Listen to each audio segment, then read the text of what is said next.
Oi, gente, que bom estar com vocês aqui para falar um pouquinho sobre as minhas impressões ao estudar as sessões 18 e 19 de Doutrina e Convênio. E que o título é O Valor das Almas é Grande. Eu não sei quais foram os sentimentos que vocês tiveram quando fizeram esse estudo, mas o sentimento que eu tive foi de amor. Foi aquele sentimento de como nós temos um Deus, um Pai Celestial, que nos ama. E que nos ama tanto que deu o seu Filho, que é para que pudesse expiar pelos nossos pecados. Então o meu sentimento foi de gratidão, por saber que nesse plano de salvação, o homem é o centro dele. Tudo foi feito, tudo foi criado pensando no homem, pensando em nós. Quando o Senhor diz lá em Moisés, que a sua obra e a sua glória é proporcionar a vida eterna e imortalidade ao homem.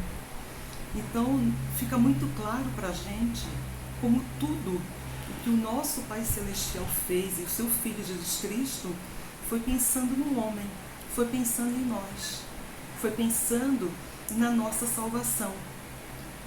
E ao estudar essas sessões de Doutrina e Convênios, nós podemos ver claramente isso, como um profeta de Deus é chamado, como o livro de Mórmon, esse registro sagrado, ele é trazido à luz e com um objetivo específico, de nos ajudar a viver o Evangelho e acreditar no nosso Salvador Jesus Cristo.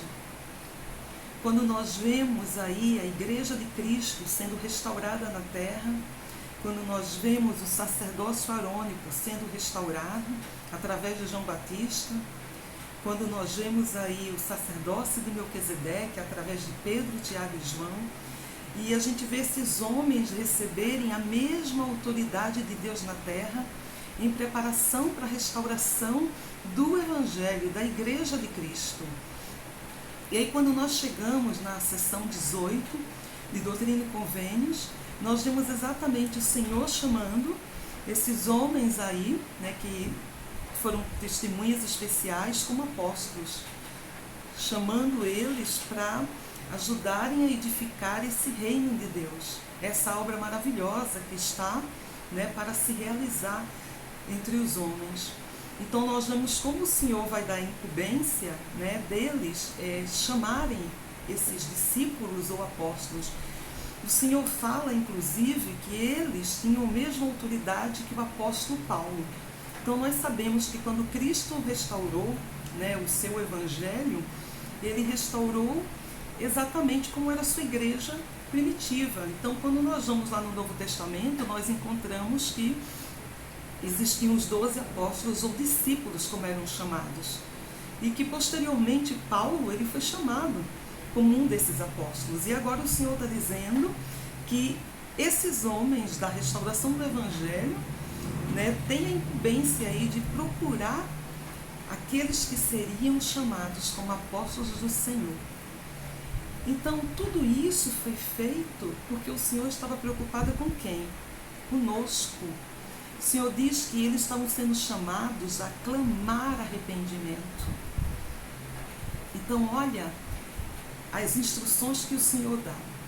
Novamente, o arrependimento no centro de tudo. O homem que deve se arrepender para perdão dos seus pecados. Essa é a mensagem mais importante do Evangelho. Essa era a mensagem que os apóstolos escolhidos deveriam compartilhar com o mundo. E aí o Senhor ainda dá algumas instruções. O Senhor fala para eles que eles não deveriam contender, a não ser com a igreja do diabo. Então a gente sabe que nós aprendemos aí que a contenda, ela não vem do Senhor. Nós não precisamos ficar discutindo religião com ninguém. É muito melhor a gente mostrar aquilo que nós acreditamos, mostrar as nossas crenças comuns. Nós respeitamos todas as religiões. Mas qual seria essa igreja do diabo? Então, o presidente Bruce R. McConkie, ele fala que essa igreja seria qualquer denominação. Essa denominação pode ser religiosa, pode ser filosófica, pode ser política, pode ser educacional, econômica, social, fraternal. O presidente Bruce R. McConkie fala qualquer denominação que afaste os homens das leis e caminhos do Senhor, que os afastem da vida eterna, da doutrina de Cristo. Então é contra esses que nós precisamos erguer as nossas vozes. Nós não podemos admitir que certas filosofias sejam de origem religiosa, educacional, filosófica, como foi dito pelo presidente Bruce R. McConkie, nos afastem do Senhor, seguem os homens, desse destino eterno, desse caminho de volta para casa. Então observem como tudo que o Senhor está preocupado é conosco, é com o nosso retorno, é com a salvação do homem. Então ele vai chamar aí apóstolos para que preguem o Evangelho, para que chamem os homens ao arrependimento. E aí essa escritura é linda, porque ele fala exatamente que o valor das almas é grande à vista de Deus. Então eu fico pensando, o valor das almas. Gente, para nós pode ser algo que não dá para mensurar, não dá para imaginar. Eu sempre tinha essa sensação, principalmente uma época que eu trabalhava mais para o centro de São Paulo, que eu precisava fazer baldeações aí no metrô, e eu, cada vez que passava pela Sé, principalmente naqueles horários de pico, que tem muita gente, e eu via às vezes tanta cabecinha, tanta gente, e eu ficava pensando, como é que o Senhor pode conhecer todo mundo pelo nome? Mas o Senhor conhece. Cada um de nós tem um DNA. Que coisa mais impressionante que isso? Cada um de nós tem a sua própria identidade. E o Senhor nos conhece e nos ama, e o nosso valor é imenso. E esse valor, ele não é calculado se eu sou presidente de uma empresa, se eu sou presidente do país, se eu sou um rei, uma rainha, ou se eu sou um influencer, se eu sou um artista famoso, ou se eu sou um mendigo, se eu sou uma dona de casa, se eu sou aquele trabalhador comum, pegando um trem, pegando um ônibus, para trazer o sustento para a minha família. Esse valor, ele é calculado, porque todos nós somos filhos de um Deus. E Ele sabe o nosso potencial divino. Ele sabe quem nós somos. E que nós podemos um dia voltar à sua presença. Então Ele não está interessado com a raça, com a cor, com o nível social, com a nossa nacionalidade. E um dia nós vamos entender aquilo que hoje ainda nós não conseguimos entender.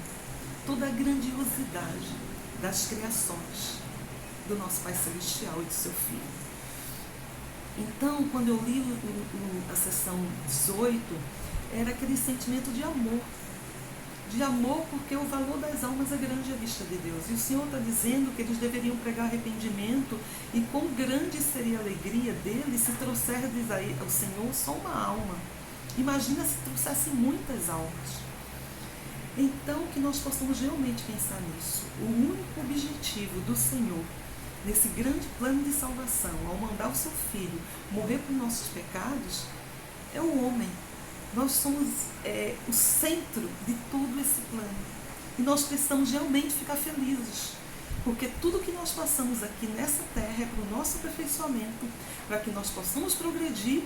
E um dia, por mérito nosso, e do nosso Salvador Jesus Cristo, depois de tudo que nós fizermos, de todas as nossas boas obras, de todo o arrependimento que exercemos na nossa vida, nós sermos merecedores desse reino celestial. Quando a gente vai para o capítulo 19, é de igual maneira interessantíssimo, e impressionante, porque nós temos aí Martin Harris em um dilema crucial, porque eles haviam acabado a tradução do livro de Mórmon. Joseph já havia garantido o registro da obra, mas agora eles precisavam publicar o livro. E eles precisavam de dinheiro. Joseph não tinha dinheiro, a família não tinha dinheiro. A única pessoa que poderia ajudar era Martin Harris. E Joseph foi a ele pedir ajuda para que pudessem fazer os 5.000 exemplares, as 5.000 cópias do livro de Mórmon. E Martin Harris estava realmente muito confuso, porque para isso ele precisaria hipotecar sua fazenda. Depois de algumas negativas, atrás de gráficas, Joseph recebeu uma afirmação positiva, mas ele precisaria pagar $3.000 pelas 5.000 cópias do livro. Ele não tinha esse dinheiro. E Martin Harris pensava, a minha fazenda, de repente tudo que eu construí durante toda uma vida, e se não conseguir recuperar, com as vendas do livro, como é que eu vou sair dessa? Eu vou perder tudo que eu tenho. Então ele pediu a Joseph que ele queria uma revelação específica do Senhor para ele.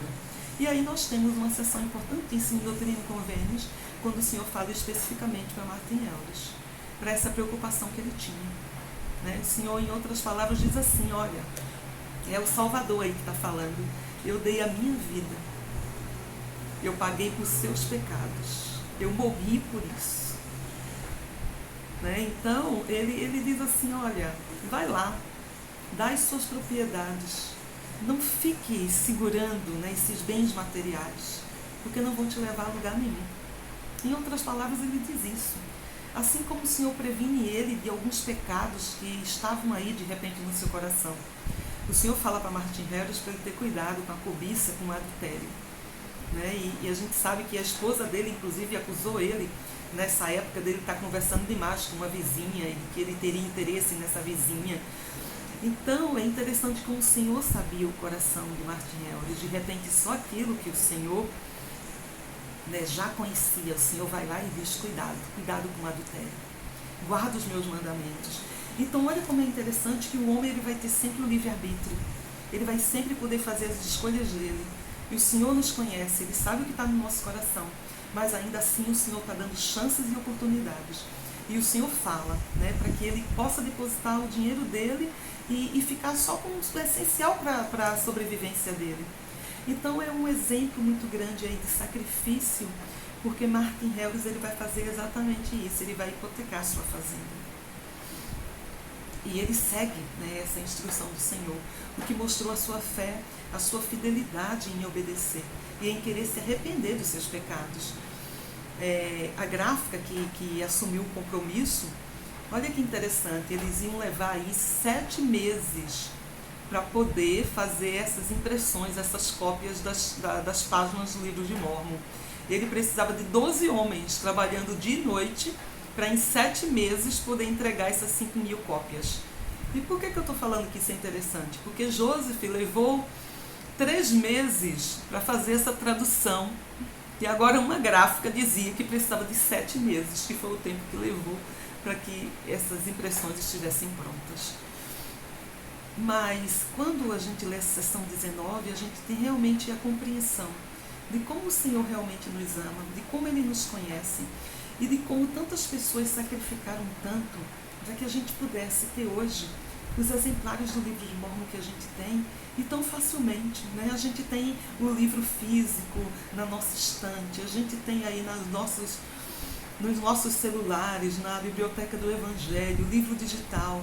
A gente tem hoje esse livro que chega para a gente de graça, o que representou tantos sacrifícios de santos no passado. Aí o Senhor fala um pouco sobre a expiação e sobre o arrependimento. É interessante como a condição imposta para que a gente possa receber essa vida eterna é o arrependimento, é nos arrependermos dos nossos pecados. Mas por que será que é tão difícil para as pessoas se arrependerem? Ou por que será que as pessoas não estão dispostas a se arrependerem? Será que é porque o arrependimento envolve alguns sacrifícios? Envolve coisas que você precisa abandonar?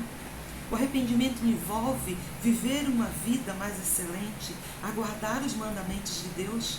E muitas vezes as pessoas estão tão apegadas na sua vida, né, tão fútil, tão mundana, que não conseguem desapegar para viver os mandamentos de Deus. E aí o Senhor diz que essas pessoas que não se arrependerem, eles precisarão sofrer como Ele sofreu. E Ele fala, eles terão um castigo eterno, porque infinito é o meu nome. Então, gente, nós precisamos aclarar algumas coisas aqui. Primeira coisa, o centro do plano de salvação é o homem. A nossa grande meta deve ser a exaltação, voltar à presença de Deus. O Senhor deu a todos os homens as condições de poder atingir esse objetivo. Através de arrependimento, batismo, expiação de Cristo, boas obras, perseverar até o fim. Mas nós sabemos que muitos de nós não chegarão nessa exaltação. Muitos de nós não chegaremos ao reino celestial. Então, precisamos lembrar que Deus é um Deus de amor. Ele não quer que os seus filhos fiquem sofrendo infinitamente. A doutrina de Cristo é: eu vou receber o meu galardão de acordo com as minhas obras. Então, o Senhor é justo, Ele vai me dar aquilo que eu mereço receber. E uma vez que eu tiver pago o preço dos meus pecados e tiver sofrido por esses pecados, eu vou receber o meu galardão. Então, aquela visão de que o Senhor é mau, de que Ele castiga os seus filhos, de que as pessoas viverão em um tormento eterno, não é verdade. E não é verdade porque esse castigo eterno, ele não significa que será um castigo eterno para você. O castigo eterno é uma condição, ele existe, porque tudo que o Senhor criou, ele é eterno. Ele é infinito, infinito é o seu nome, não é? Mas olha que interessante aqui no Manual do Instituto, o Elder James E. Talmage, ele fala assim, ó: o Senhor, porém, em sua misericórdia, esclareceu o significado dessas palavras. Castigo eterno é o castigo de Deus, pois Ele é eterno. E esse estado ou possibilidade sempre existirá para o pecador que a merece e realmente necessita de tal condenação. Isso não quer dizer que o sofredor ou pecador terá que suportar um sofrimento eterno e infinito. Ninguém permanecerá no inferno mais do que o necessário para torná-lo apto a obter uma condição melhor. Então vamos exemplificar um pouquinho. Quando a gente vai lá no Velho Testamento, nós conhecemos a história de Davi. Aquele que foi extremamente favorecido pelo Senhor, aquele que matou Golias, aquele que foi ungido pelo Senhor, e aquele que cometeu adultério e, consequentemente, a intenção aí de um assassinato. Então, a gente pode pensar, Davi vai sofrer um castigo eterno. Mas essa prisão, esse castigo eterno para ele, na verdade vai durar enquanto ele estiver no processo de arrependimento. Quando ele tiver se arrependido, pagado o preço para isso, esse castigo deixará de existir para ele. É o que a gente consegue ver em Atos, quando Davi diz que a alma dele se regozija, porque ele sabe que não sofrerá mais no inferno. Ele já pagou o preço dos seus pecados.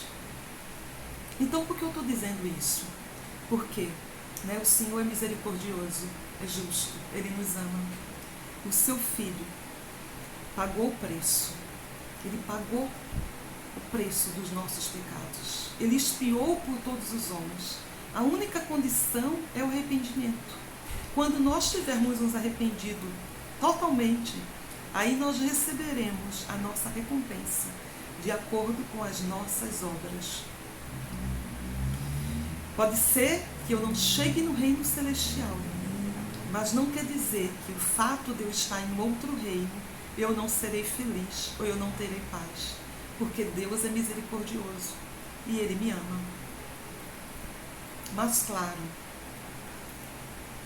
esse grande plano tem como meta o homem. Que o homem alcance essa vida eterna no mais alto grau de glória. Essa deve ser a nossa meta. É para isso que nós estamos aqui. Precisamos nos esforçar para ser melhores pessoas, para tomar realmente sobre nós o nome de Cristo e viver de acordo com a sua doutrina, de acordo com os seus ensinamentos. Eu não tenho dúvida do nosso valor. Cristo vive, Ele pagou os nossos pecados, Ele ressuscitou. E por causa disso, nós podemos ter esperança. Por causa disso, essas sessões, elas são tão maravilhosas, porque mostram, mais uma vez, a preocupação, né, que o nosso Salvador tem com cada filho, para que nenhum de nós se perca. E nós sabemos que temos a nossa liberdade de escolha. Nós podemos nos arrepender ou não. Se nos arrependermos, vamos receber as recompensas desse arrependimento, através de expiação de Cristo. Se nós nos arrependermos, vamos ter que pagar o preço e sofrer como Ele sofreu. Então o caminho do arrependimento é sempre um caminho mais suave, é sempre um caminho mais leve, é sempre um caminho de início, né? De começar, de reiniciar. Sou grata por esse Evangelho, grata pelas boas novas que nos traz esse Evangelho, pelas boas novas de recomeço, de esperança. Boa semana, que não esqueçamos o nosso valor. O Senhor nos conhece, Ele sabe o nosso potencial. Não importa a nossa condição na vida, a nossa condição atual. Todos nós podemos nos arrepender. Todos podemos voltar a viver com Ele. Tchau.